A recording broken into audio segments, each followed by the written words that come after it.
di setiap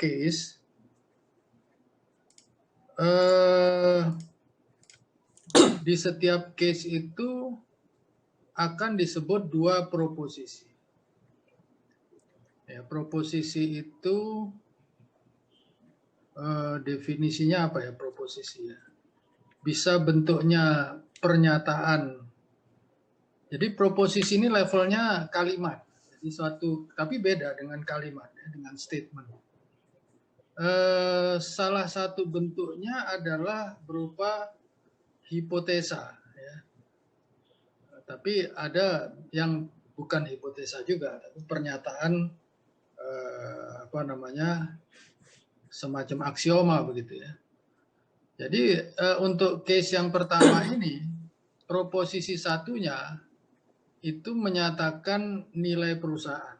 Kalau proposisi duanya itu menyatakan WACC-nya.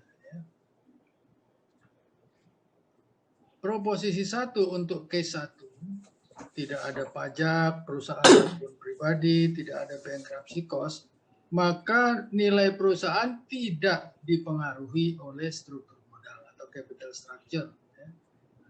Jadi cash flow ke perusahaan tidak berubah, baik besaran maupun ini apa namanya risikonya, ya, sehingga nilainya atau nilai perusahaannya tidak berubah. Nah, kemudian WACC-nya juga tidak dipengaruhi oleh perubahan struktur modal. Nah, WACC itu adalah rata-rata tertimbang dari seluruh biaya modal. Nah, di sini jenis modalnya di mana ada dua, yaitu equity dan utang. Ya, E itu equity, utang itu D. Ya.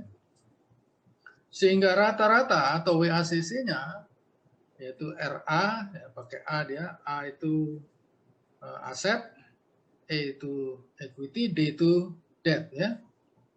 Itu merupakan rata-rata tertimbang dari RE dan RD, di mana sebagai bobot untuk menghitung rata-ratanya itu adalah rasio jumlah equity, ya, semuanya ini market value, ya, market value dari E dibagi market value dari perusahaan atau P dikalikan RE ditambah D per V kali RD.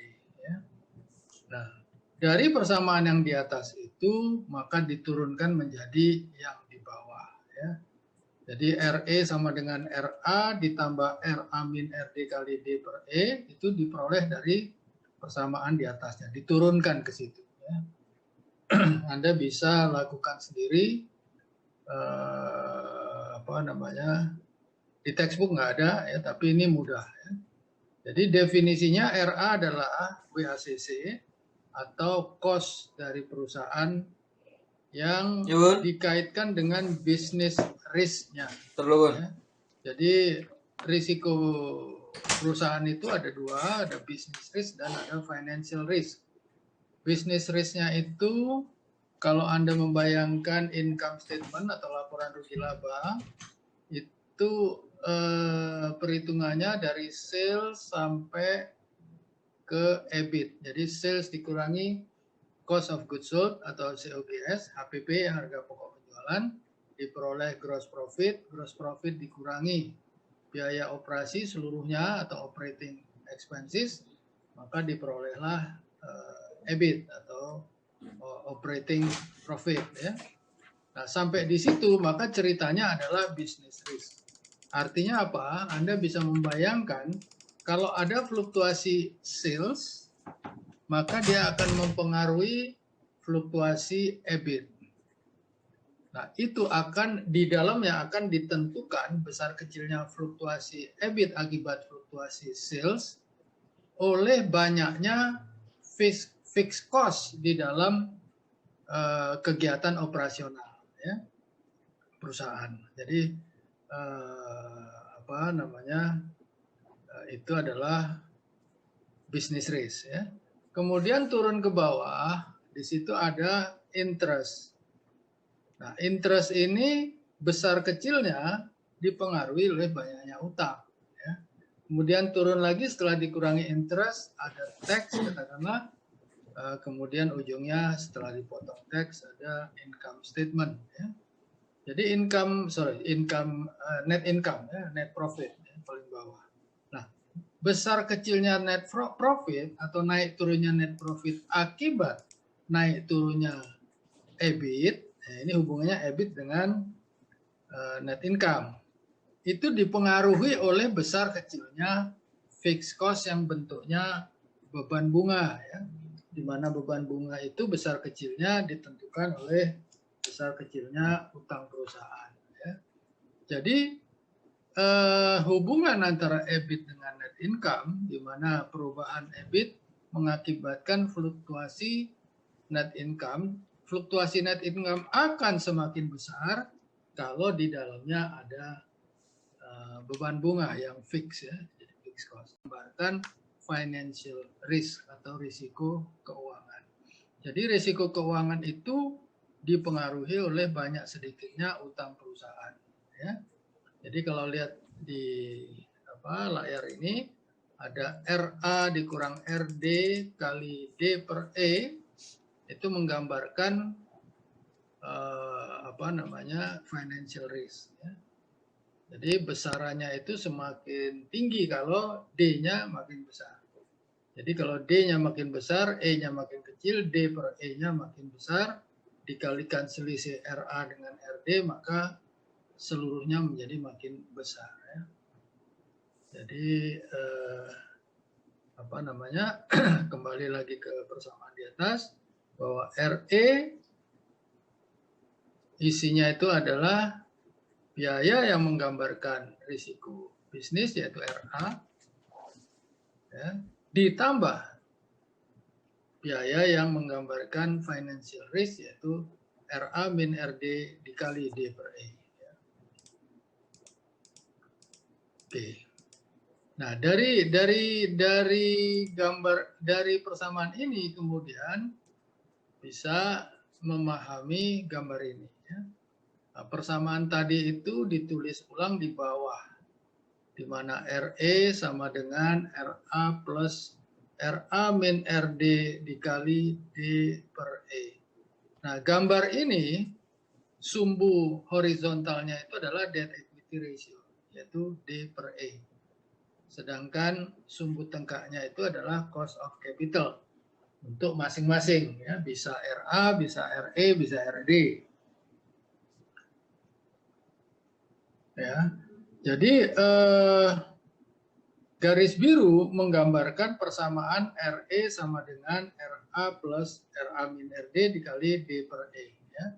Artinya kalau semakin ke kanan, D per E-nya makin besar, maka RE-nya naik sesuai dengan kenaikan D per E. Ya. Jadi ngikutin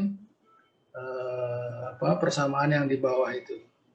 Nah, itu RE sama dengan RA dan seterusnya, itu merupakan proposisi 2 dari case 1. Ya. Nah, kemudian yang berikutnya adalah Anda bisa melihat RE itu selalu lebih mahal atau lebih tinggi dari RD. Kapanpun. Ya. Nah, kenapa perusahaan melirik hutang? Karena RD lebih rendah dari RE. Ya. RD itu murah. Ya. Jadi debt ini, cost of debt ini lebih rendah dari cost of equity. Karena cost of debt lebih rendah, maka lebih murah, sehingga ayolah kita mulai menambah utang, ngurangin equity, dengan harapan RA-nya turun. Ya. Tapi ternyata dengan menambah utang, RA-nya atau WACC-nya nggak bisa ikut turun akibat RE-nya ikut naik. Ya. Nah, sehingga nilai perusahaan yaitu V tidak berubah.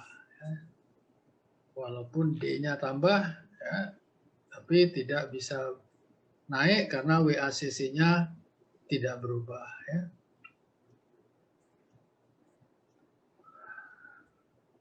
Nah, ini contoh case-nya ya. Case 1 ini mudah. Misalnya diketahui RA 16%, RD 10%,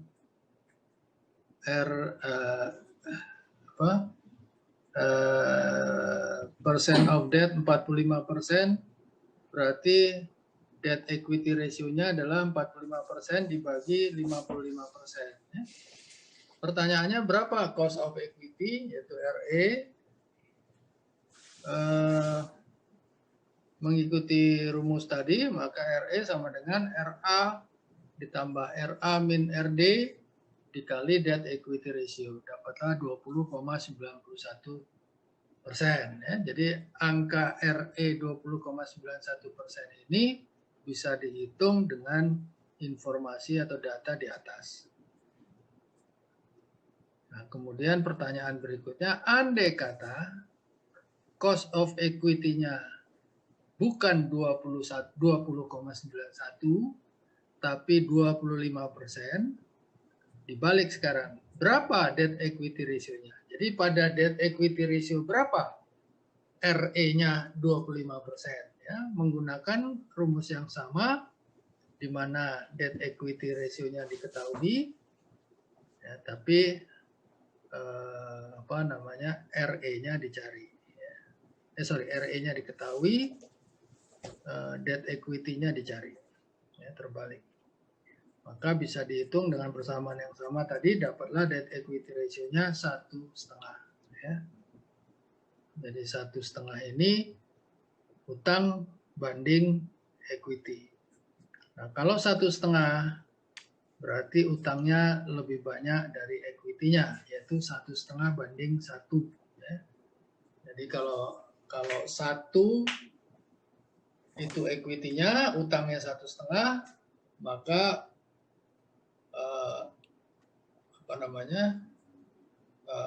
porsi dari equity-nya, ya, pertanyaan yang terakhir itu adalah 40%.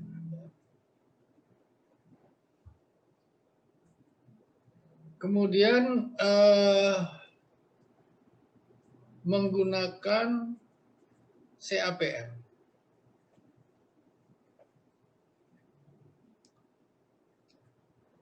Ya, menggunakan CAPM atau SML untuk menghitung proposisi 2. Ya, proposisi 2 itu tadi ini adalah menghitung RE-nya, ya.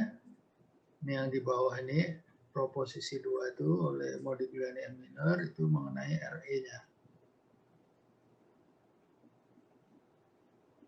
Nah,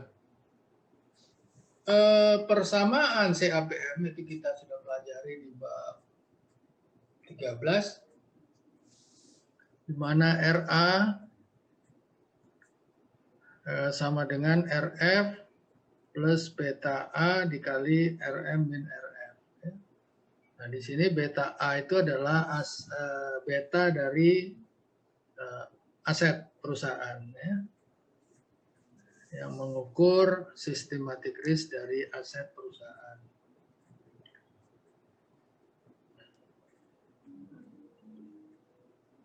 Nah, proposisi 2 tadi RA-nya itu menggunakan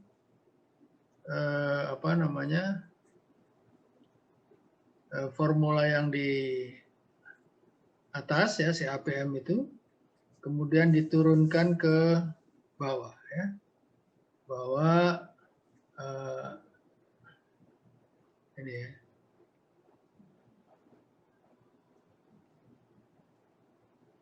Nah, ya, jadi menggunakan formula yang ini.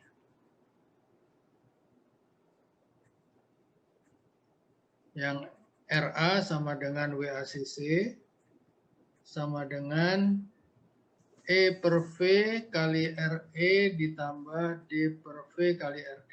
Nah, rumus ini berlaku juga bagi beta A. Ya.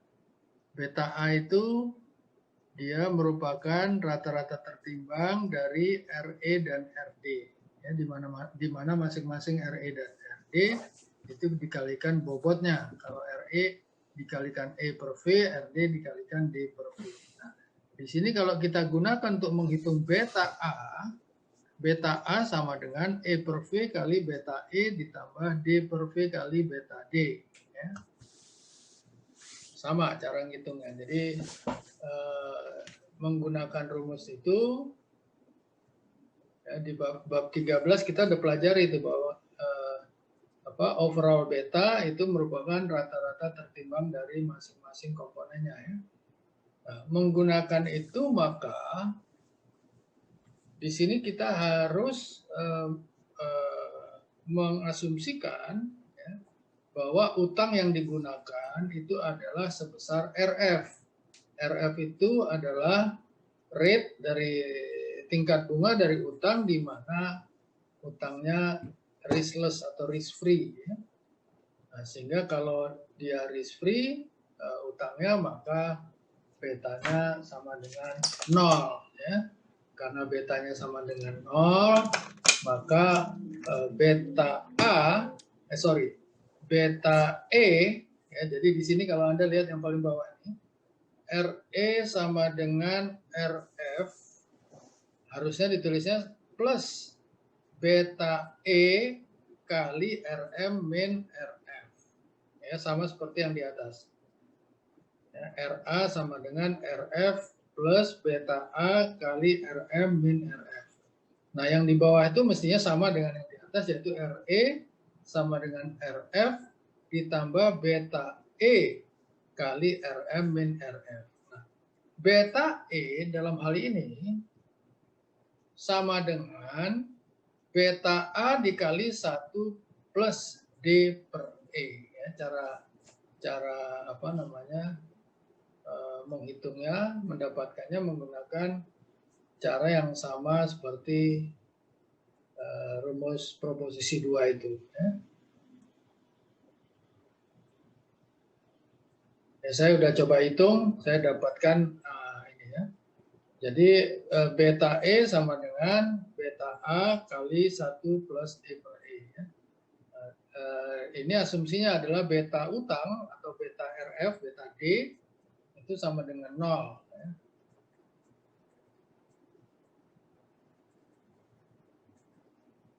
Ya ini beta E di sini sama beta A kali 1 plus D per E. Ya, jadi menghitung RE di sini menggunakan CAPM, yaitu menghitung yang paling atas. Ya. RE sama dengan RF plus beta A kali 1 plus D per E kali RM min RF. Ini adalah proposisi 2 menggunakan apa namanya CAPM atau SNL. Ya. Tadi proposisi 2-nya kan ini, yang bawah ini. RE sama dengan RA kali RA min RD kali D per E. Ya. Nah, karena kita menggunakan CAPM, maka kita dapatkan yang paling atas ini. Ya.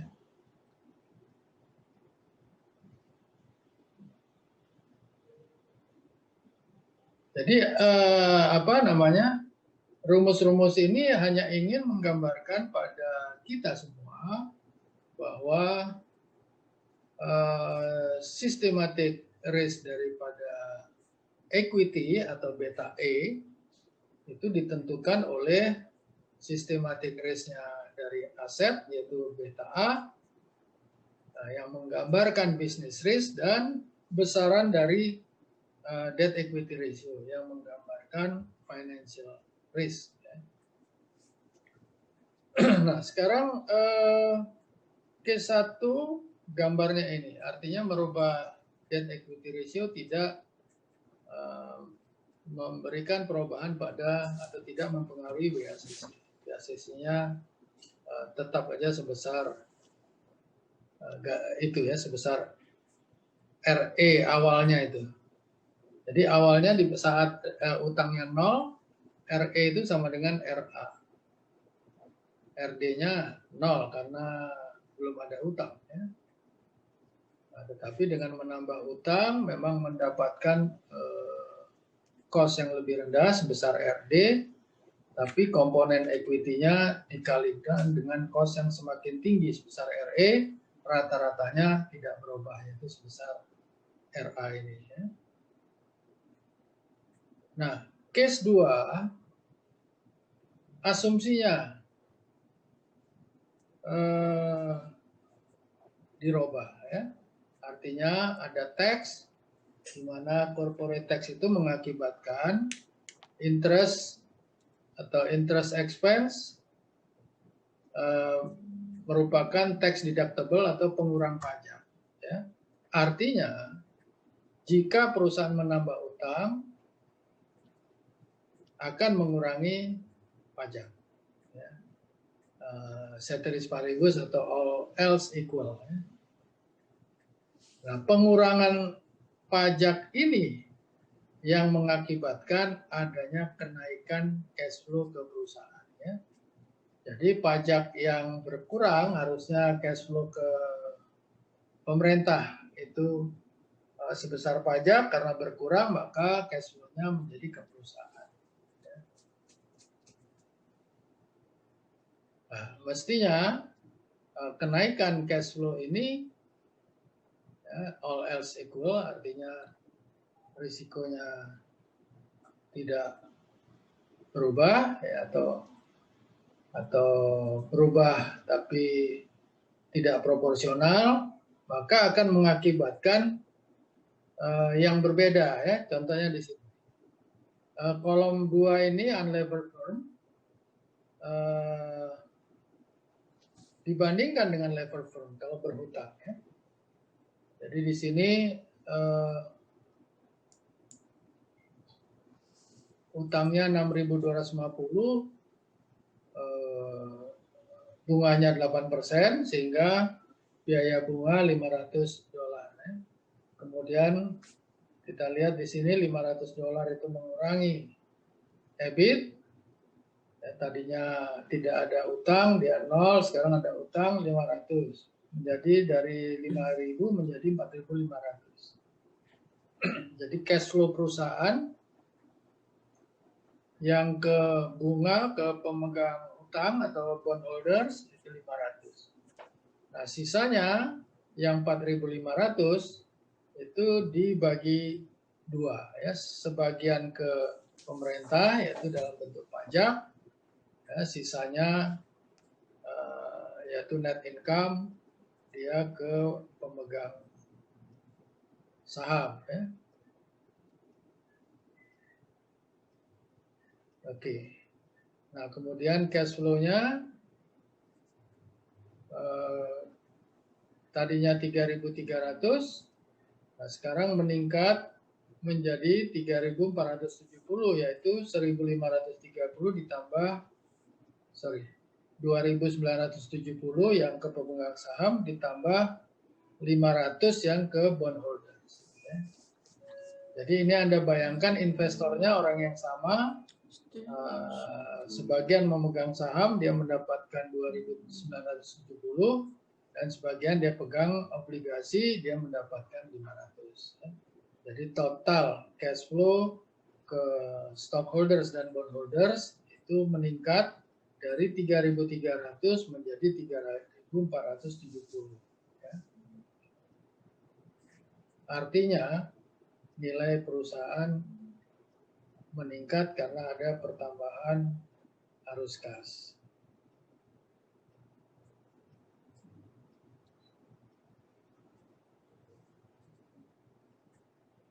Nah, di sini tambahan nilai perusahaan itu sebesar present value dari penghematan pajak akibat munculnya beban bunga. Ya. Jadi kalau kita lihat di sini, pajak itu berkurang dari 1.700 menjadi 1.530. Berarti pada periode ini, pada tahun ini ada penghematan sebesar $170. Ya.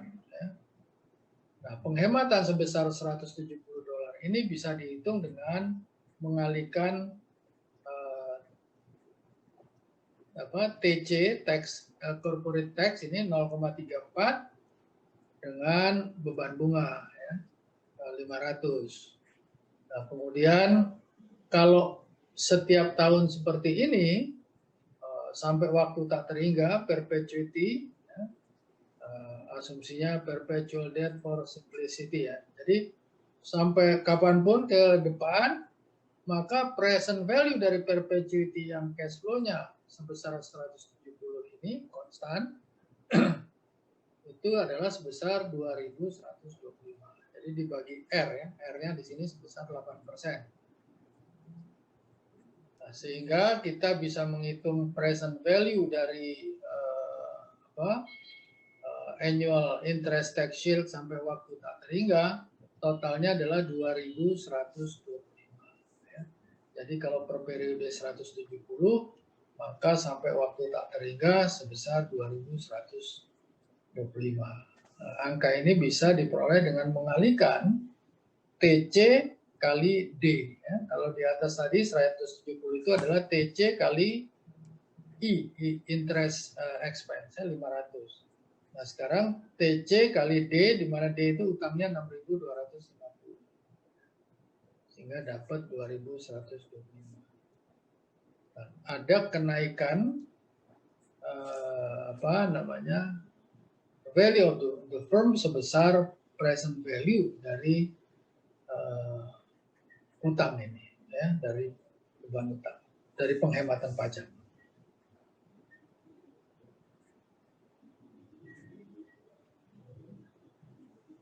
Jadi value of the firm atau nilai perusahaan naik sebesar present value dari annual interest tax shield, ya, yang sebesar 2.125 itu tadi.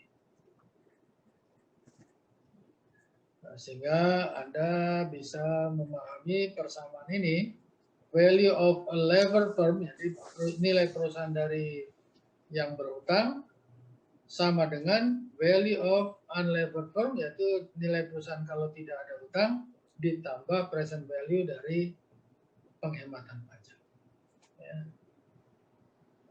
Sehingga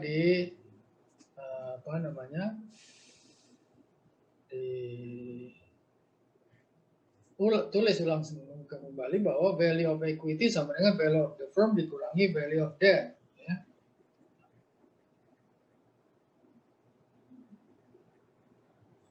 Karena value of the firm itu totalnya adalah penjumlahan adalah dari value of equity dan value of debt.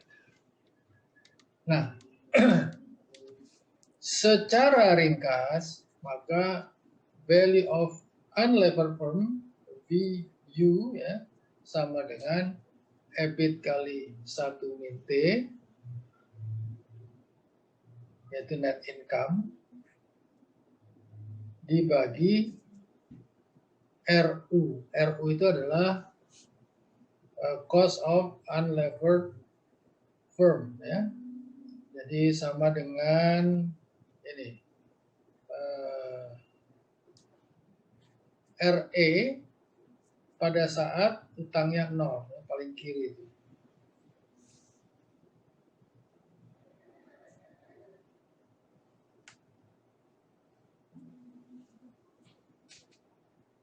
Jadi VU sama dengan EBIT dikali 1 min T dibagi RU, ini adalah nilai perusahaan yang tidak berhutang. Nah, kalau perusahaan itu ngutang, yaitu VL, value of levered firm, menghitungnya adalah sebesar VU yang kita hitung di atas ini, ditambah present value dari penghematan pajak, yaitu D kali TC. Nah, jadi bisa kita lihat di sini VU lebih kecil dari VL. Jadi kalau ngutang, nilai perusahaannya akan naik. Berapa besar naiknya? Sebesar D kali TC. Ya, kita lihat ilustrasinya. Ini adalah case 2 untuk proposisi 1. Ya.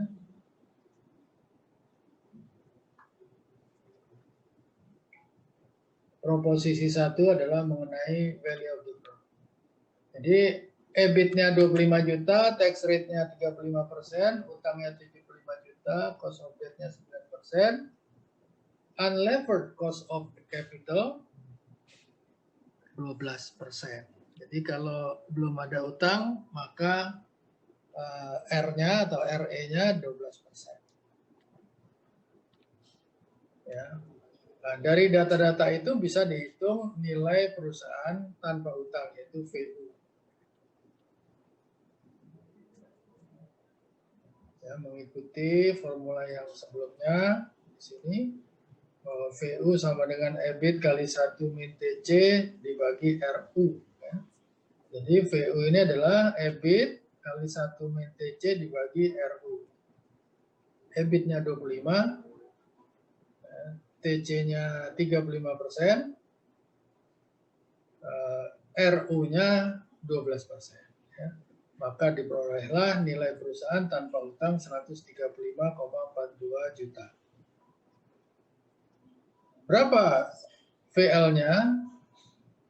Karena di sini utangnya 75, maka VL-nya adalah 135,42, yaitu VU ditambah D kali TC. D-nya 75, TC-nya 35% atau tax rate. Maka diperolehlah VL yang selalu lebih tinggi daripada VU. Yaitu besarnya VL adalah VU ditambah D kali TC. Ya, di sini D-nya 75, TC-nya 35. Sehingga ada peningkatan dari VU sebesar 135 juta menjadi VL sebesar 161,67 juta. Ya. Nah, selisihnya ini adalah sebesar D kali TC. Nah, oleh karena itu, sekarang berapa besarnya equity? Equity adalah total aset, yaitu VL 161,67 dikurangi D. D adalah utang 75. Maka total equity-nya adalah 86,67 juta. Nah, case 2 ini sering muncul di ujian. Nah, kalau case 2 digambarkan dalam bentuk value of the firm, ya, ini adalah gambar value of the firm, sumbu tegaknya itu. Ya, Anda lihat nama sumbunya adalah value of the firm atau VL, bukan VU ya, tapi VL. Nah, VL ini bisa aja D-nya 0, dia start dari D0. Sumbu horizontalnya bukan debt equity ratio, tapi total debt, total utang. Jadi kalau ke kanan, semakin ke kanan, artinya semakin banyak total utangnya, maka VL-nya akan semakin meningkat. Ini case 2 ya, di mana ada TC, ada corporate tax rate, corporate income tax rate. Ya. Nah, besarnya VL sama dengan VU ditambah TC kali D. Ya. Nah, VU sendiri itu diwakili oleh garis kuning. Jadi dalam case ini VU-nya 7.000, kalau utangnya 1.000, maka VL-nya naik menjadi 7.300 ya. Tapi yang jelas Anda bisa lihat dari gambar ini adalah bidang biru muda, yaitu di antara garis merah dengan garis kuning, itulah yang namanya tax shield atau pengurangan pajak atau pertambahan nilai perusahaan akibat pengurangan pajak. Ya. Jadi semakin banyak utangnya, makin banyak penghematan pajaknya, sehingga VL-nya naik sebesar TC kali D. Jadi makin banyak utang, makin tinggi nilai perusahaan. Nah, kalau ceritanya begini, maka utangnya akan mendekati 100%, ya. Equity-nya mendekati 0. Itu yang paling tinggi nilai perusahaannya. Atau paling rendah WACC-nya. Jadi WACC-nya itu akan berkurang terus sesuai dengan naiknya debt equity ratio. Jadi kalau mendekati 100% D-nya, maka WACC-nya paling rendah yaitu makin mendekati cost of debt atau RD.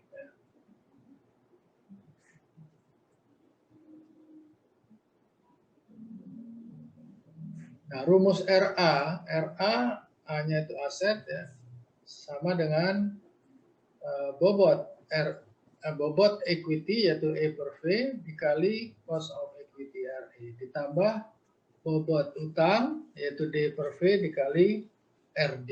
Nah, cuman RD sekarang sudah harus memperhitungkan pajak, dia tidak lagi RD tetapi RD dikali 1 min TC.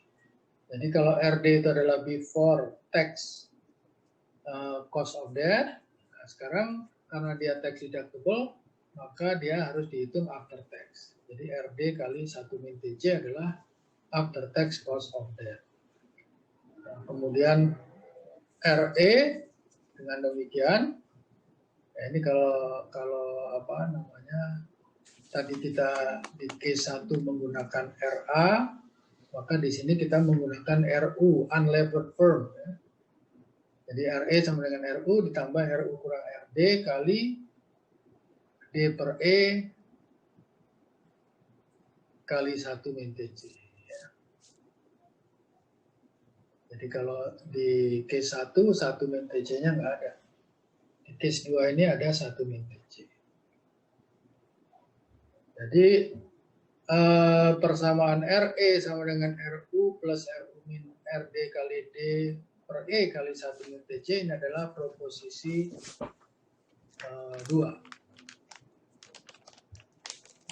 Ya, proposisi satunya ini tadi. VL sama dengan VU plus TC kali D.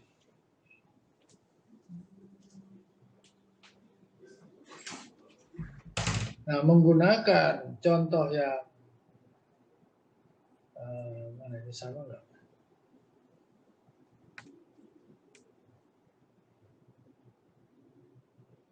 Ya, contoh yang sama ya, maka RE sama dengan RU yaitu 12 ditambah RU min RD, RD-nya 9 dikali 75 itu adalah utang D dibagi E 86,67 dikali 1 min TC dapatlah 13,69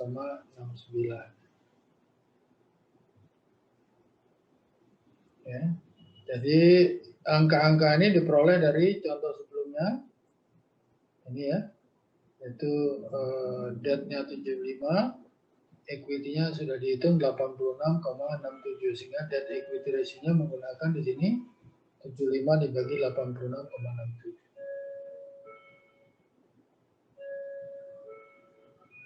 Nah, sehingga bisa kita hitung kembali RA-nya karena RE-nya baru diperoleh 13,69, maka RA sama dengan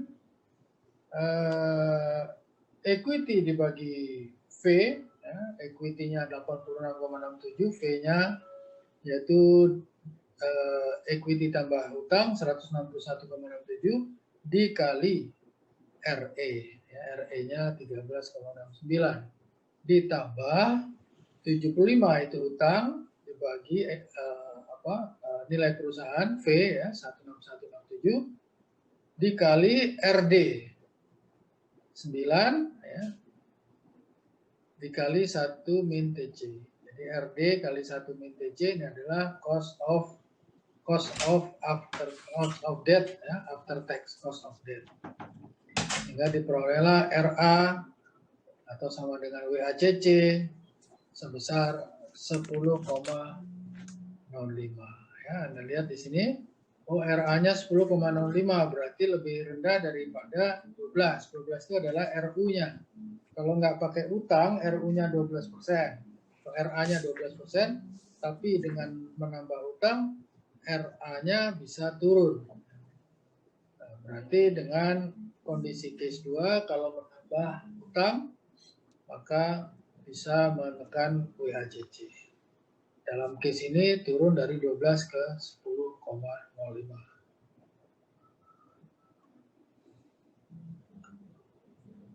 Ya.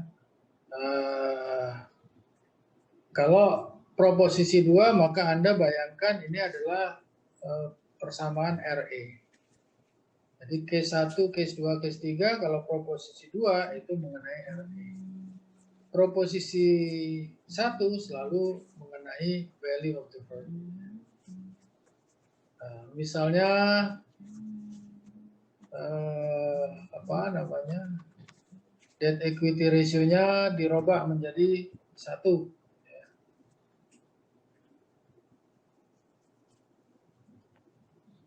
Bentar.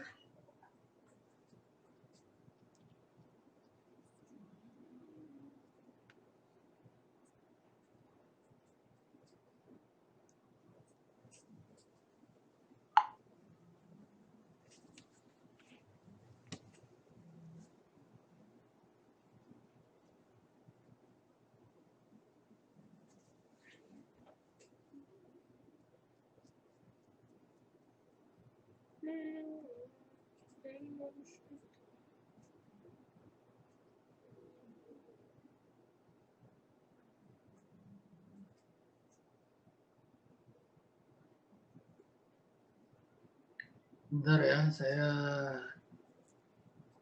selesaikan transaksi bank dulu.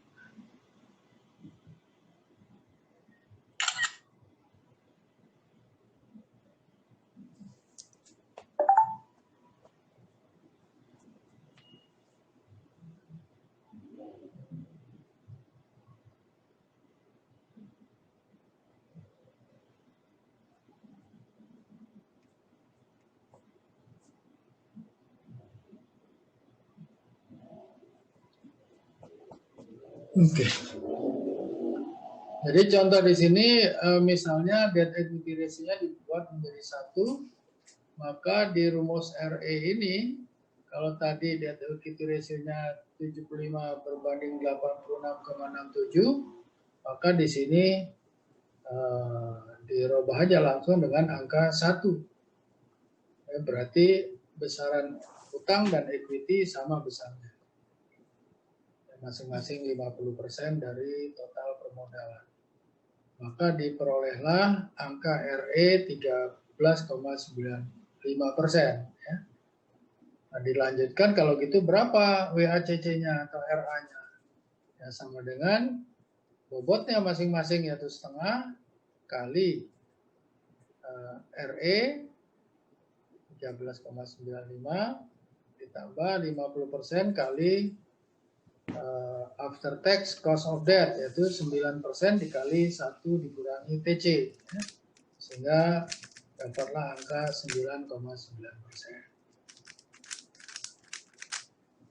Nah ini ya, jadi kalau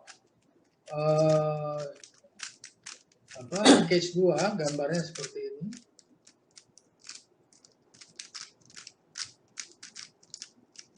Anda perhatikan di situ. Pertama adalah RD, RD-nya lebih rendah dari RU. Ya, RU itu 10%.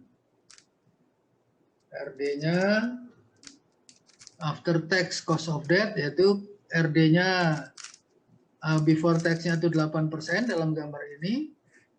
Karena TC-nya 30% atau corporate tax income, maka besarnya after tax cost of debt RD kali 1 min TC adalah 5,6%. Nah, selisih antara RU dengan RD inilah yang kemudian sama seperti case 1 sebelumnya. Karena murah RD-nya, maka kita menambah utang mengurangi equity. Nah, tapi dalam case 1 tidak berhasil menekan WACC. Di case 2 ini karena ada pajak, maka pengurangan utang cost of debt-nya lebih rendah lagi. Tidak 8% tetapi menjadi 5,6% sehingga berhasil mengurangi WACC ya. Nah, di mana RE naik terus dipengaruhi oleh besarnya utang ya. Lihat rumus yang paling bawah itu RE sama dengan RU ditambah RU kurang RD kali D per E kali 1 min TC. Itu adalah persamaan menghitung RE. Nah, kalau D-nya meningkat atau D per E-nya meningkat, maka RE-nya meningkat. Ya, garis biru itu yang menggambarkan RE. Nah, WACC-nya semakin rendah, semakin rendah, semakin rendah dengan makin banyaknya utang. Ya. Karena case 2 ini asumsinya masih tidak ada bankruptcy cost, maka sebanyak-banyaknya utang tidak berakibat bangkrut. Ya. Jadi ya sudah kalau gitu 100% aja utangnya. Ya. Maka itu akan menghasilkan WACC yang paling rendah. Tapi kenyataannya di dunia ini nggak ada perusahaan yang berhasil atau perusahaan yang punya komposisi modalnya 100% utang. Ya, karena nggak ada yang mau ngutangin kalau nggak ada equity-nya. Ya, berarti case 2 ini belum realistis. Ya. Nah, sehingga dilanjutkan dengan case 3 di mana ada bankruptcy cost. Yang tadi di case 2 belum ada. Ya. Jadi semakin besar debt equity ratio-nya, maka probability of bankruptcy increase. Jadi kemungkinan bangkrut meningkat. Ya. Bangkrut itu artinya tidak sanggup bayar utang. Nah, sehingga karena probability bangkrutnya meningkat, maka expected bankruptcy cost. Jadi kalau kemungkinan bangkrut tadi dinilai uangkan, ya, menjadi expected bankruptcy cost. Nah, itu meningkat. Jadi semakin besar debt equity ratio-nya, maka expected bankruptcy cost-nya meningkat. Nah, kalau tadi semakin besar debt equity ratio-nya, penghematan pajaknya, present value dari penghematan pajak meningkat, maka ini harus dikurangi dengan naiknya expected bankruptcy cost. Ya. Jadi kalau menambah utang, maka value of the firm akan meningkat, tapi dengan munculnya expected bankruptcy cost, dia mulai mengurangi value of the firm. Ya. Jadi di sini sekaligus WACC-nya juga mulai naik dengan naiknya utang. Kita lihat. Ya, jenis-jenis bankruptcy cost ada direct, ada indirect, ada macam-macam. Ini Anda baca sendiri. Kita lihat langsung gambar ini. Ini adalah gambar case 3. Ya. Case 3 ini gambarnya diambil dari case 2, ya, di mana garis kuning dan garis birunya itu sama. Bidang biru mudanya juga sama. Ya. Tapi kemudian kalau di case 2, garis birunya itu merupakan value of the firm atau firm value, ya. Maka di gambar ini yang menjadi firm value-nya atau value of the firm adalah garis lengkung yang merah itu. Nah, mengapa demikian? Karena dengan adanya bankruptcy cost, atau di sini di gambar ini disebut financial distress cost, ya, makin ke kanan makin besar. Nah, besarnya itu adalah selisih antara garis biru dengan garis merah, ya, sebelah atas. Kalau selisih antara garis biru dengan garis kuning, itu adalah present value dari penghematan pajak akibat adanya utang, ya, di case 2 tadi. Nah, itu dikurangi dengan financial distress cost, maka diperolehlah garis merah. Ya.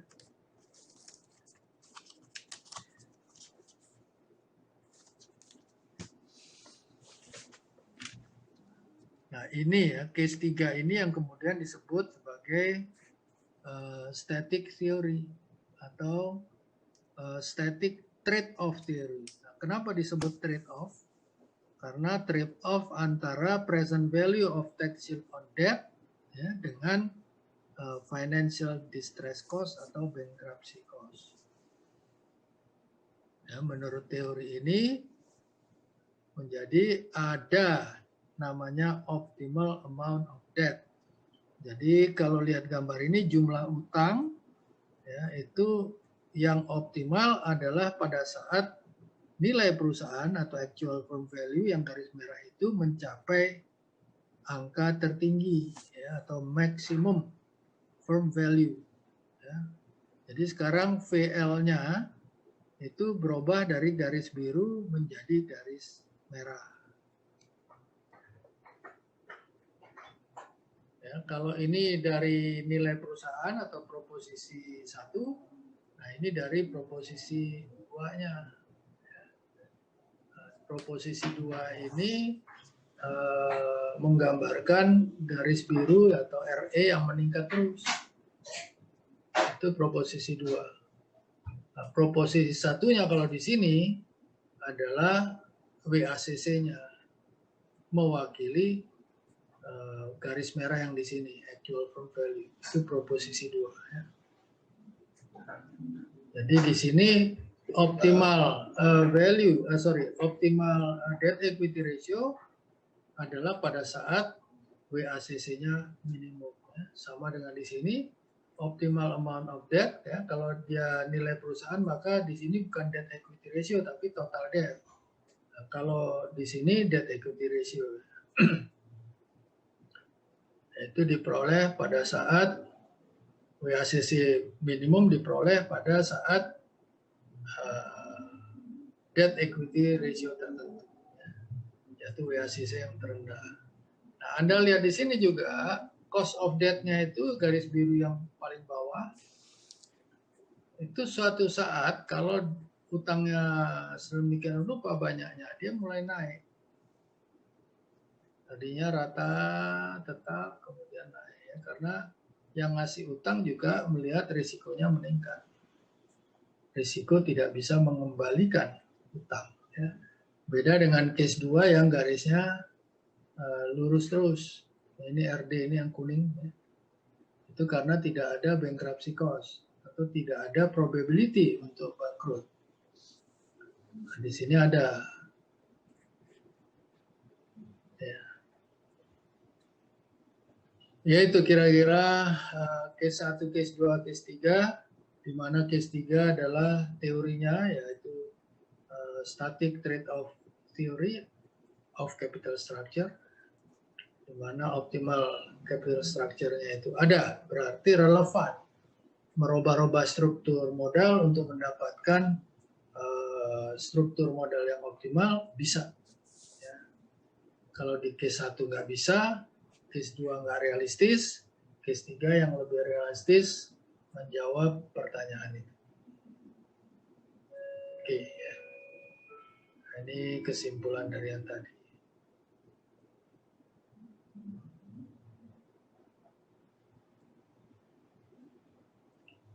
Nah, sebagai pembanding ada teori lain yang dibahas di bab ini namanya pecking order theory. Teori ini tidak ada kaitannya dengan static trade-off theory yang tadi. Ini berdiri sendiri. Nah, teori ini dibuat dengan pendekatan yang berbeda, ya kelihatannya menggunakan survei. Lalu dari hasil survei diperoleh kesimpulan bahwa kalau perusahaan membutuhkan dana, maka yang pertama dia cari adalah internal financing. Dia pakai itu dulu. Ya. Setelah internal financing-nya yaitu retain earnings-nya kurang, maka baru melihat ke utang. Ya. Ada yang terakhir baru equity.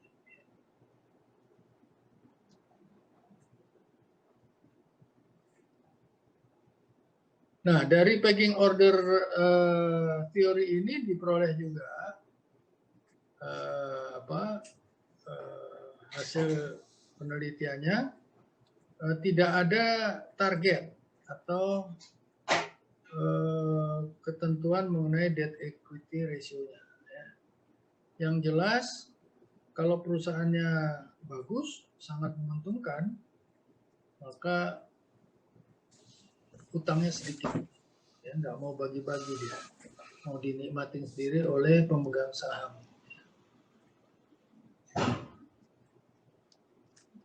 Kira-kira gitu. Nah, ini hasil survei juga yang melihat kondisi lapangan, di mana dilihat masing-masing industrinya. Ada industri yang sedikit utangnya, yaitu komputer dan obat-obatan. Kenapa demikian? Kemungkinan besar ini karena bisnis risk-nya tinggi. Jadi komputer atau perusahaan yang terkait dengan high-tech, ya, itu risikonya besar.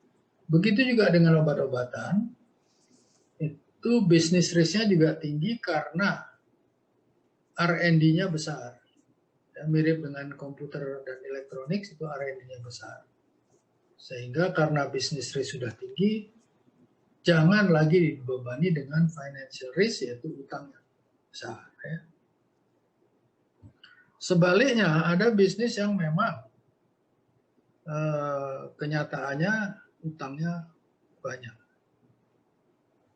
Ya, TV kabel, ini di Amerika ya. Kemudian perusahaan penerbangan. Ya. Rata-rata perusahaan penerbangan itu leasing. Ya, leasing bisa dianggap setara dengan utang.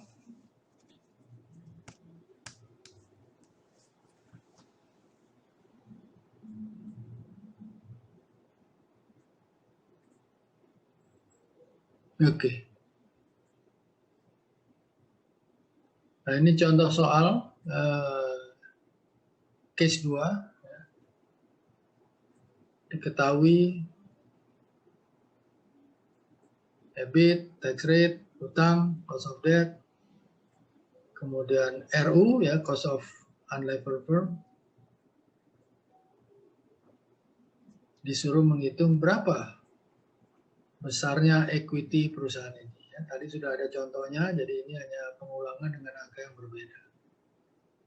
Oke. Ada pertanyaan sampai di sini?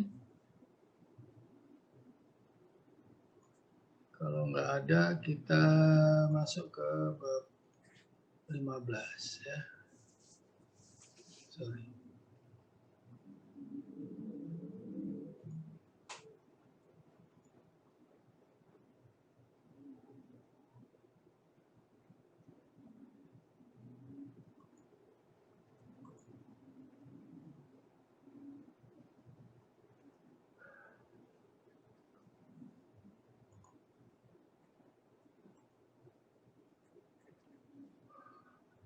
Bab 15 ini cerita mengenai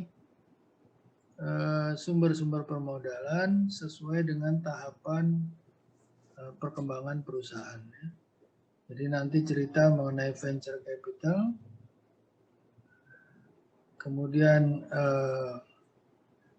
perusahaan venture capital ingin exit, ya, sehingga go public atau IPO. Kemudian yang terakhir ada disinggung soal flotation cost atau cost of going public. Ya. Kemudian mengenai rights. Ya. Rights itu adalah hak untuk membeli saham. Nah, ini isi chapternya seperti ini.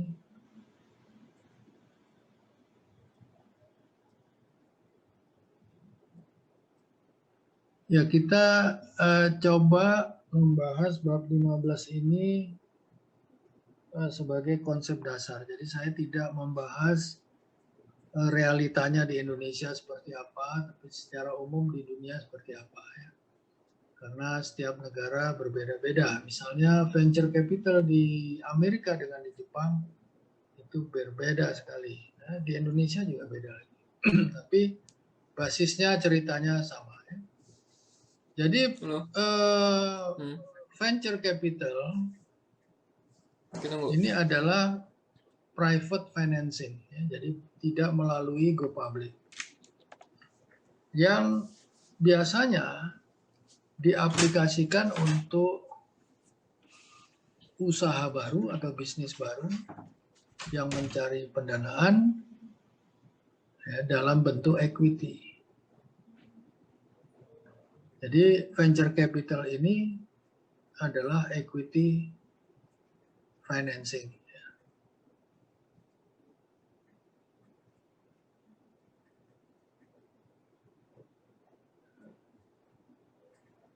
Jadi perusahaan baru atau yang bisnis baru biasanya mencari perusahaan venture capital untuk pendanaannya, ya. Karena banyak yang atau belum banyak yang percaya, ya, kecuali venture capital yang memang relatif berani mengambil risiko bisnis baru, ya. Nah, tentu perusahaan venture capital atau VC itu sudah memikirkan exit strateginya. Ya. Antara lain bisa menjual perusahaan itu secara private atau melalui pasar modal atau IPO. Ya. Pilihannya seperti itu.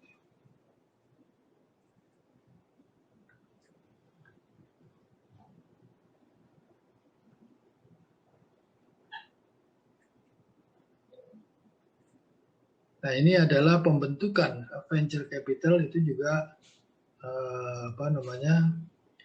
biasanya pemegang saham dari venture capital itu tidak sendirian, rame-rame juga, kemudian mencari modal yang disebut pool capital dari berbagai investor, bisa dalam negeri, bisa luar negeri. Ya. Di Indonesia cukup banyak venture capital company yang bisa mendanai perusahaan baru. Ya. Nah, masing-masing punya spesialisasi industrinya, tidak seragam. Nah, di sini dikatakan ada grup perusahaan konglomerat yang punya divisi venture capital.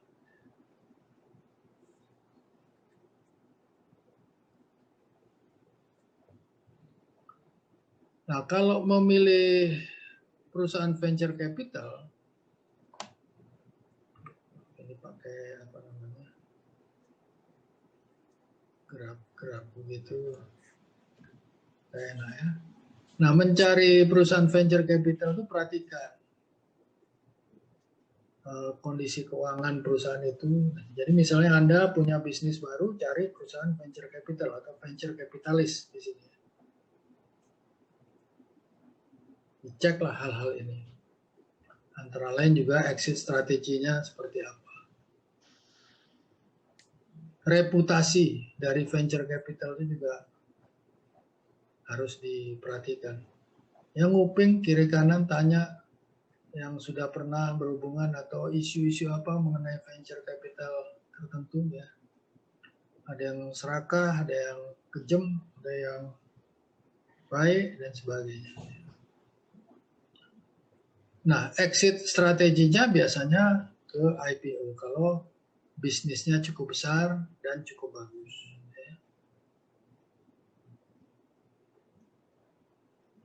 Nah, kalau IPO biasanya mencari dulu yang namanya perusahaan penjamin emisi, ya, yang disebut underwriters. Yang di Indonesia populer dengan penjamin emisi. Nah, penjamin emisi ini yang aktif membantu karena sudah berpengalaman. Yang pertama memberikan jasa, ini memformulasikan metode yang digunakan untuk menerbitkan surat berharga. Ya, bisa saham, bisa obligasi. Lalu memperkirakan berapa harga jual sahamnya. lalu melakukan penjualan, lalu menjaga agar harga tidak turun setelah IPO. Artinya bertahan harga itu cukup lama ya. Nah, ini biasanya dilakukan oleh lead underwriter. Jadi underwriter ini biasanya tidak sendirian. Dia bagi-bagi risiko, dia kumpulkan berbagai perusahaan underwriters, kemudian ada lead-nya, ada yang mimpin ya. Nah, sehingga kumpulan dari underwriters itu yang bekerja untuk suatu IPO disebut sindikasi. Nah, jelas di sini bahwa mereka share risk, ya, membagi risiko. Yang mereka dapatkan disebut spread, yaitu selisih antara yang dibayar oleh publik, ya, dibeli, dengan yang dibayarkan ke emiten atau perusahaan yang menerbitkan surat berharga. Nah, selisihnya itu disebut spread, itu yang merupakan keuntungan yang dibagikan di antara underwriters. Nah, kontraknya antara emiten itu perusahaan yang mau go public dengan underwriters, itu isinya bermacam-macam. Nah, yang paling besar pengambilan risiko oleh penjamin emisi itu namanya firm commitment atau full commitment. Ya. Jadi artinya si underwriters itu komit atau siap membeli seluruh saham yang ditawarkan ke publik. Nanti kalau nggak laku, mereka yang ngambil risikonya. Jadi emitennya tidak ngambil risiko ini. Nah, sebutkan di sini paling bawah adalah yang paling sering kita temui di Amerika adalah yang firm commitment. Nah, kemudian kontrak yang lain adalah yang underwritersnya atau penjamin emisinya mengambil risiko yang lebih kecil. Jadi disebut best effort. Ya, saya berusaha sebaik-baiknya lah. Tapi kalau nggak kejual, ya saya balikin. Gitu ya, kira-kira. Nah, jadi di sini perusahaan atau emiten yang menanggung risiko kalau nggak laku. Jadi yang nggak laku ya nggak terima duit. Kalau firm commitment yang nggak laku tetap dia terima duit dari underwriters. Underwriters yang ambil risiko. Lalu ada Dutch auction. Dutch auction ini nggak banyak di dunia ini. Artinya saham atau IPO itu menggunakan sistem lelang di mana yang membeli adalah yang memberikan penawaran harga tertinggi. Nah, disebutkan di sini misalnya treasury itu adalah surat berharga atau utang atau semacam obligasi yang diterbitkan oleh pemerintah pusat Amerika atau federal government, ya. Itu dia menggunakan Dutch auction bertahun-tahun. Ya. Kemudian perusahaan besar yang pertama kali menggunakan Dutch auction ini adalah Google waktu IPO. Tapi ini jarang. Di Indonesia rasanya belum pernah. Nah, kemudian ada isi kontraknya, ada green shoes, ya, green shoes provision. Jadi ini adalah keinginan dari penjamin emisi atau underwriters, kalau sahamnya laku keras, artinya istilahnya oversubscribe, maka emiten atau si perusahaan wajib menerbitkan tambahan, ya, surat berharga sebanyak 15%. untuk dijual oleh underwriters ke publik. Jadi ini adalah provisi atau pasal ya, di dalam kontrak yang menguntungkan underwriters. Kemudian ada lock-up agreement. Ini adalah pasal yang membatasi emiten atau pemegang saham lama, ya, di mana sahamnya bukan bagian dari yang ditawarkan ke publik. Nah, itu nggak boleh dijual selama proses IPO, ya, karena akan mengganggu IPO-nya. Jadi di sini misalnya lock-up-nya ditentukan selama 180 hari atau kira-kira setengah tahun ya, 1 semester. Setelah IPO baru saham lama yang tidak ikut IPO boleh diperdagangkan. Karena kalau enggak dia akan membuat harga saham anjlok ya. Anjloknya harga saham itu merugikan penjamin emisi atau underwriters pada saat IPO. Nah, IPO underpricing. Logikanya IPO itu inginnya sukses, semua terjual. Oleh karena itu, harga menjadi penting. Nah, umumnya harga ditekan agak rendah, nah, di sini yang disebut underpricing, supaya setelah IPO itu harganya masih naik lagi, sehingga calon pembeli saham ini lebih tertarik. Ya. Jadi ini adalah upaya untuk supaya oversubscribe. Ya. Jadi yang berminat lebih dari 100%. Nah ini sudah.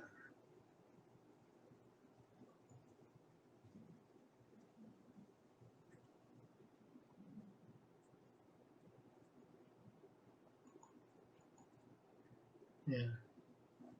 Ini adalah gambar yang menjelaskan, ya, judulnya Anda lihat tuh, average initial return.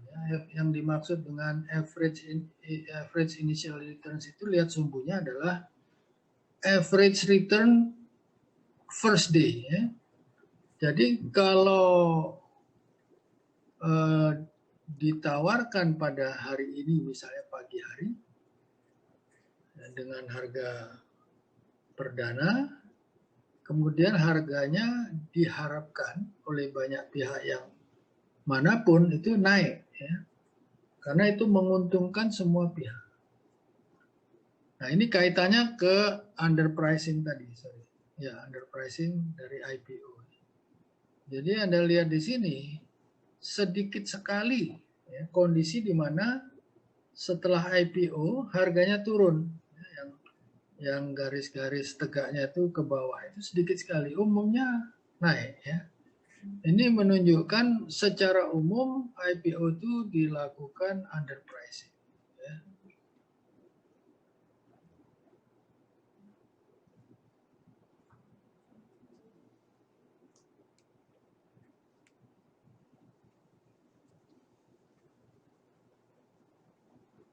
Nah, ini adalah gambar yang menunjukkan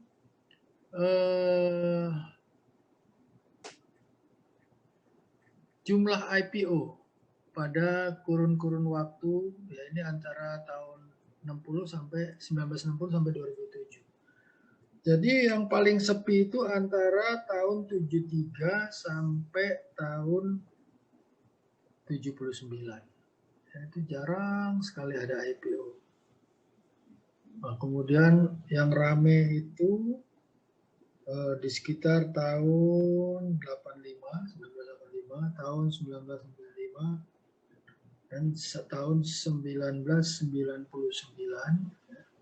Sebelumnya itu sekitar tahun 1970 dan 1961. Ya. Jadi kemungkinan besar ini semua karena terkait dengan kondisi ekonomi. Saat ekonomi bagus, ya karena ini datanya adalah data Amerika, jadi saat perekonomian Amerika bagus, maka IPO-nya banyak. Kalau sedang resesi, apalagi resesinya panjang, maka IPO-nya sedikit. Ya.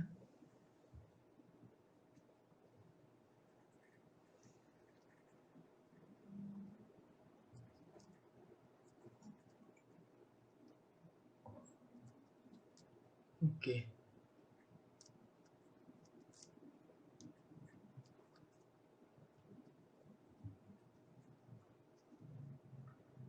Jadi di sini dijelaskan kalau ada penerbitan lembar saham baru, maka harga saham cenderung turun. Ya, otomatis. Karena jumlah lembar sahamnya meningkat, performance perusahaan ya begitu-begitu saja, belum ada investasi baru karena masih nunggu hasil IPO kan. Nah, fenomena ini atau gejala ini ya itu karena publik menangkap sinyal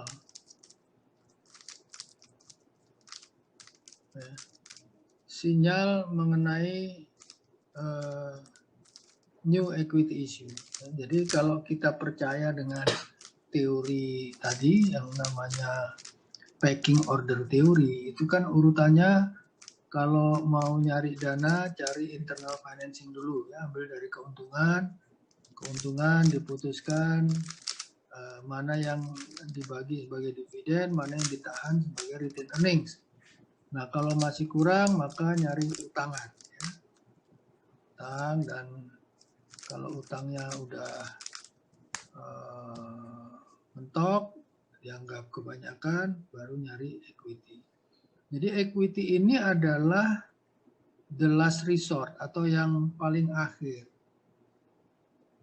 Nah, ini dikaitkan di sini, ya, berarti dalam kondisi yang sangat terpaksa kalau perusahaan menerbitkan equity baru. Ya. Yang kedua ini adalah sinyal banyaknya utang. Jadi kalau utang udah banyak, nggak bisa lagi ngutang, sehingga harus menerbitkan equity. Ya. Jadi banyaknya utang ini dibaca oleh publik, wah ini risiko tinggi, makanya harganya bisa turun juga. Nah kemudian yang terakhir adalah flotation cost-nya, yaitu biaya menerbitkan surat berharga. Equity itu paling mahal issue cost-nya atau flotation cost-nya ya, dibandingkan yang lain, dibandingkan utang dan sebagainya. Dan prosesnya paling lama.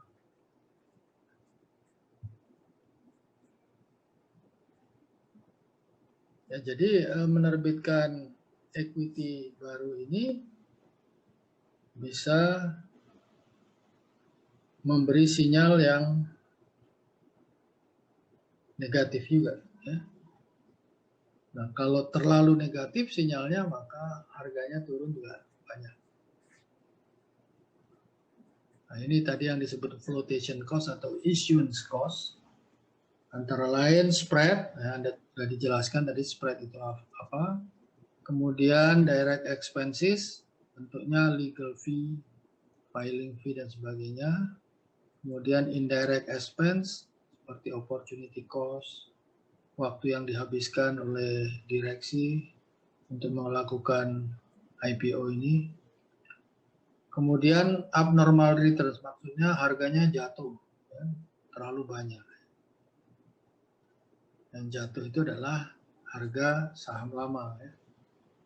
Kemudian underpricing, gitu. Jadi harga perdana ini makin tinggi makin menyenangkan emiten, tapi penjamin emisi atau underwriters itu nggak suka. Makanya ini merupakan cost bagi perusahaan atau pemegang saham lama. Ya. Lalu green shoe option tadi. Ini adalah yang menguntungkan underwriters kalau ya ini kaitannya ke atas, jadi underpricing, kemudian oversubscribe, lalu ada green shoe option, ya. Jadi yang senang underwriters. Ini adalah flotation atau issuance cost. Kemudian rights. Kadang-kadang perusahaan bisa mendapatkan dana dari menerbitkan rights. Rights ini bukan surat berharga, bukan saham, tapi dia adalah hak untuk membeli saham. Jadi rights ini diberikan kepada pemegang saham lama, ya, dikaitkan dengan jumlah saham yang dimiliki. Jadi isinya rights-nya adalah hak untuk memperoleh sejumlah lembar saham pada harga tertentu pada kurun waktu tertentu. Ya.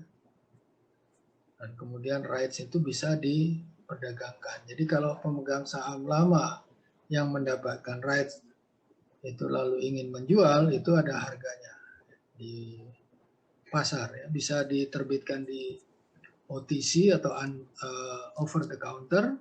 Over the counter ini maksudnya bukan bursa, tetapi dia adalah jaringan traders, ya, atau perusahaan-perusahaan sekuritas yang jual belinya di antara para traders. Tapi juga bisa di bursa, ya. Jadi pilihannya ada dua. Karena bisa dijual tentu ada value-nya. Value-nya ini adalah selisih antara harga saham di pasar saat ini dengan harga yang ditawarkan di sini. Jadi purchase price-nya berapa, atau istilahnya apa ini? Subscription price, ya.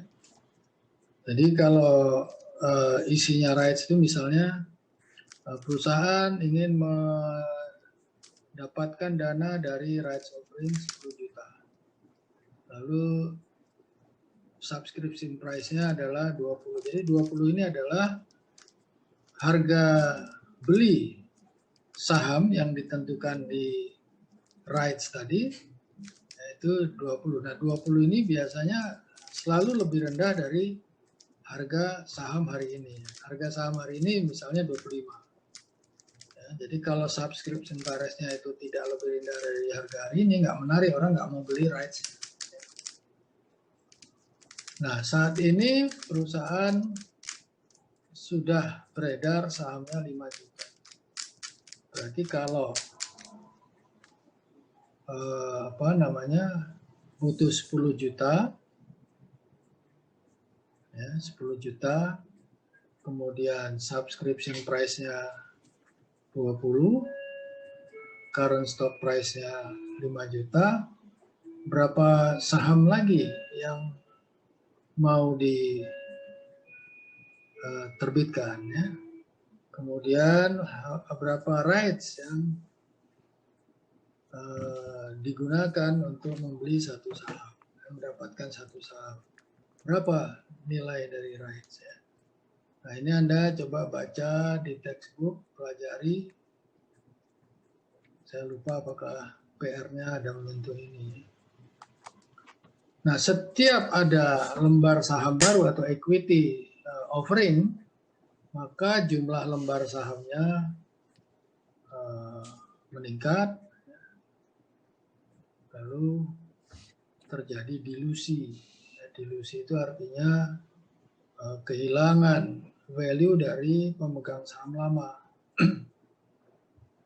Jadi kalau pemegang saham lama itu tidak mempertahankan persentase kepemilikannya, ya, artinya kalau ada penerbitan lembar saham baru, dia nggak ikut beli atau membelinya terlalu sedikit, maka persentase kepemilikannya turun.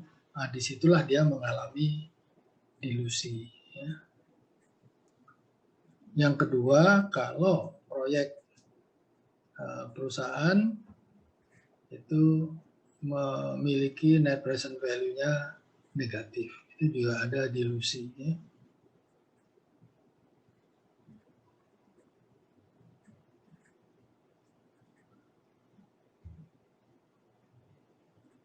Nah, di sini ditambahkan kalau market to book value-nya kurang dari 1, ya, market to book value itu adalah EPS, market value dibagi book value. Ya. Kalau market value-nya lebih rendah, maka market to book value-nya kurang dari 1. Itu juga dilusi. Nah, berikutnya selain equity bisa long term debt. Ya, maksudnya di sini ada beberapa pilihan long term debt, bisa obligasi, yaitu diterbitkan di pasar, bisa private financing atau private issue. Private issue ini misalnya term loan. Term loan itu adalah utang dari bank misalnya, ya, bank loan. Tapi di sini term loan tidak hanya dari bank, bisa dari perusahaan asuransi dan sebagainya ya, di Amerika. Tapi di Indonesia rasanya nggak ada itu dari asuransi, jarang. Jatuh temponya sampai 5 tahun. Ya, kemudian cicilan pokoknya dilakukan sepanjang usia pinjaman itu. Bisa private placement. Nah, di sini private placement ini dari perusahaan atau pribadi yang menempatkan dana di suatu perusahaan yang bentuknya utang.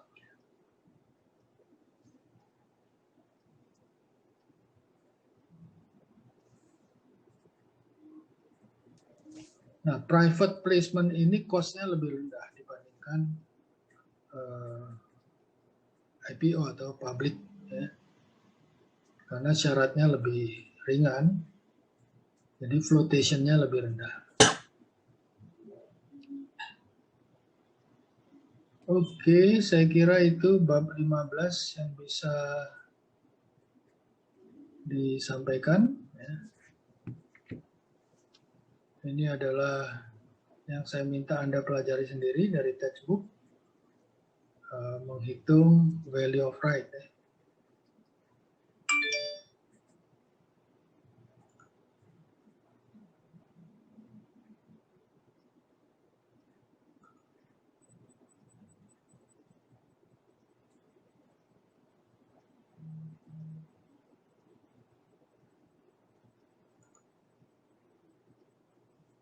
Saya absen dulu.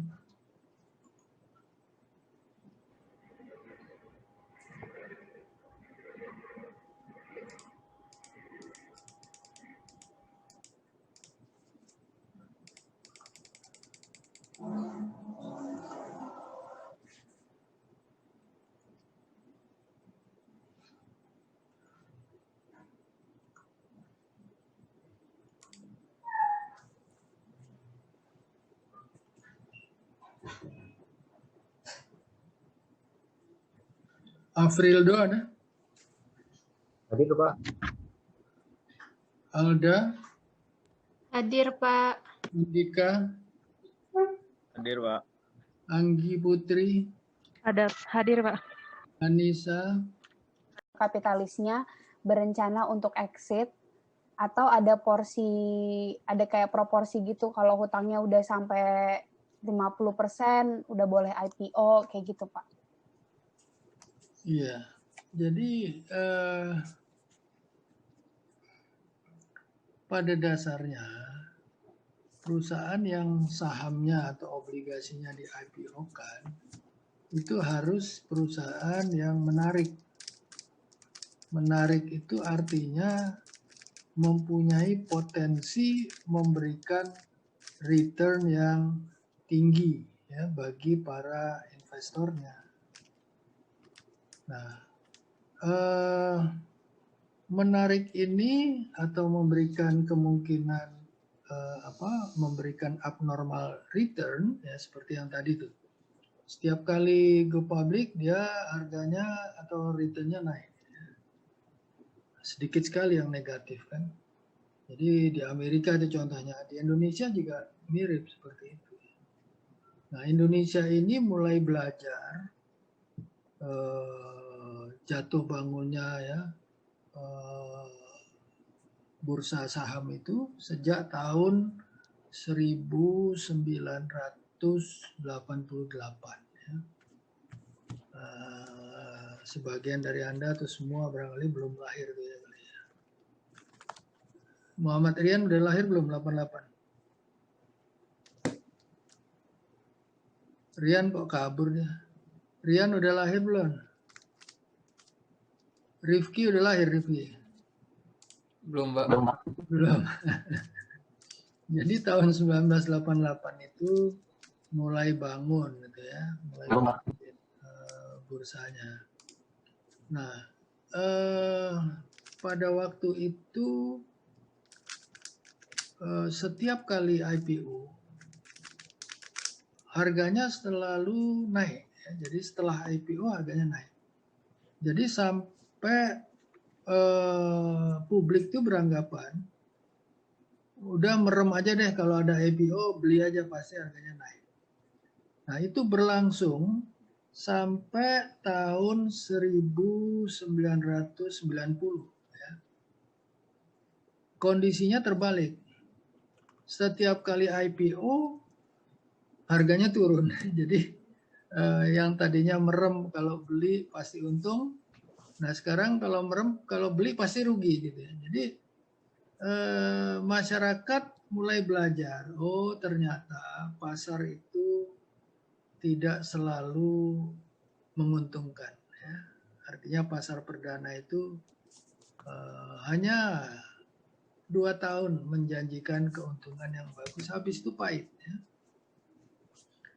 Apa yang terjadi kemudian? Publik kapok gitu ya, beli saham IPO. Nah, itu kira-kira berlangsung 1-2 tahun. Setiap kali perusahaan IPO sepi pembeli ya, karena beranggapan dia akan negatif. Nah, ini artinya publik mulai belajar. Oh, tadinya selalu untung, sekarang selalu rugi. Nah, sebetulnya dia tidak berlangsung lama juga selalu rugi. Akhirnya masyarakat sadar bahwa ya ini namanya pasar, dia naik turun ya. Nah, kemungkinan besar dipengaruhi dengan kondisi ekonomi. Jadi kalau ekonominya lagi bagus, maka optimisme pasarnya meningkat, demand-nya tinggi, ya. Setiap IPO terserap banyak, ya, oversubscribe. Tapi kalau kondisi ekonominya buruk, maka itu adalah timing yang buruk juga untuk IPO. Jangan lakukan IPO pada saat ekonomi sedang lemah, ya, karena peminatnya akan sedikit. Ya kayak sekarang lah, ekonomi kan lemah. Ya. Bisa dilihat dari pertumbuhan negatif dan sebagainya. Nah ini bukan timing yang bagus untuk go public. Ya. Jadi yang pertama adalah kondisi ekonomi perlu diperhatikan. Kedua, tadi pertanyaannya, apa syarat-syaratnya? Syaratnya banyak. Ya. Nah, misalnya minimum 2 tahun berturut-turut harus untung. Kemudian perusahaan besarnya ya harus cukup besar. Kalau terlalu kecil, malas orang beli juga ya. Karena perusahaan kalau kecil berarti nanti yang ditawarkan ke publik juga sedikit. Ya, akibatnya lama-lama yang transaksi juga nggak banyak.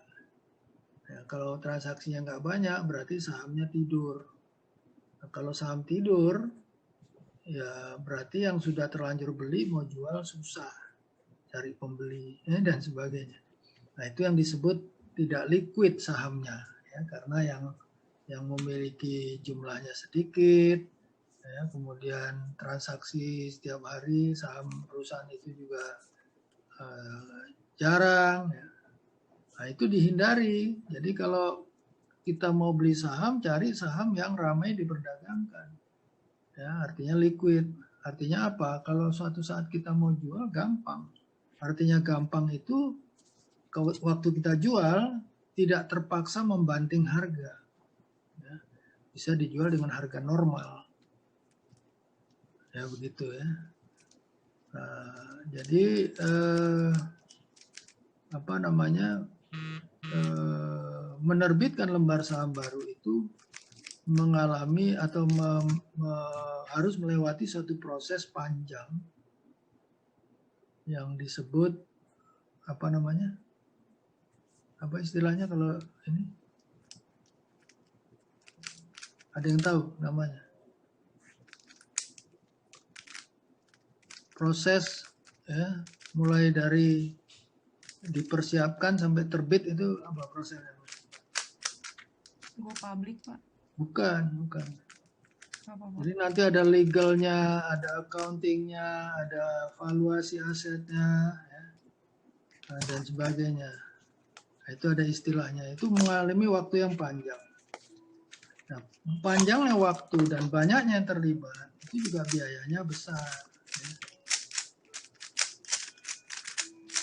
Jadi syarat-syaratnya banyak. Ya. Ada syarat yang ditentukan Bapepam, itu syarat umum. Dan ada syarat yang ditentukan oleh bursa, ya, BEI dalam hal ini.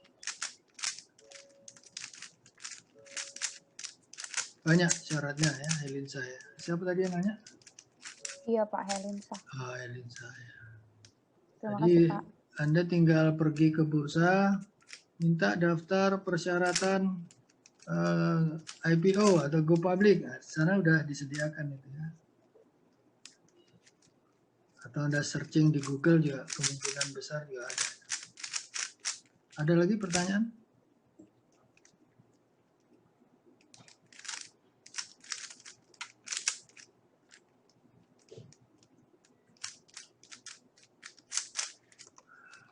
Kalau nggak ada, ya kita tutup. Udah jam 9.